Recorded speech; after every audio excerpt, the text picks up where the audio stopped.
در بینای مقامات اجرایی حاکمیت دولتی ناحیه بابوجان غفورов وابسته به نشاندهنده‌های رشد اجتماعی و اقتصادی ناحیه در 6 ماه سال روان نشستی مطبوعاتی برگزار گردید.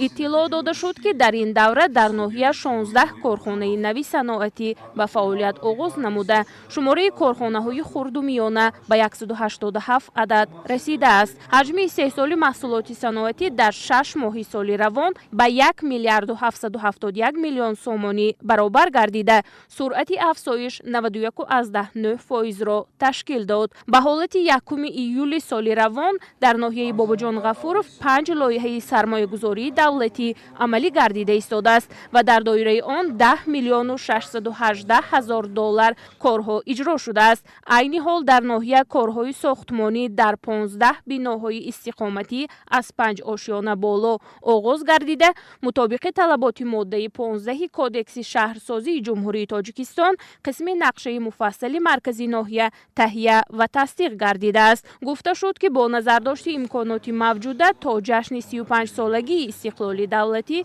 نقشه کارهای سازندگی، تأمین و انشاءات دیگر بنیاد و مورد استفاده قرار می‌گیرد.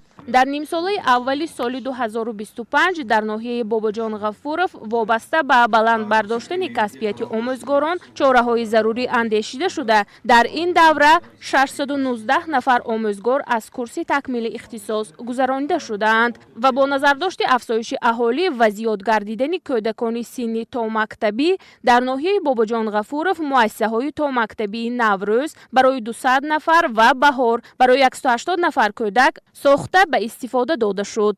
در نشست مطبوعاتی معاون اول رئیس ناحیه بابوجان غفورov وابسته به نشاندهنده‌های ساحه‌های دیگر از جمله معارف و تندرستی، فرهنگ، جوانان و ورزش، زنان و عائله، رشد ساحه‌های سیاحی و هنرمندی و دیگر سمت‌های مهم خواجگی خلق معلومات پیشنهاد نمود. در قسمت دوم نشست نمایندگان واسطه‌های اخبار عامه وابسته به مسائل‌های ساحه معارف، ساختمان و معماری، فرهنگ، اکولوژی و دیگر مسائل‌های مورد توجهشان به مسئولین ناحیه با سوالها مراجعت نمودند.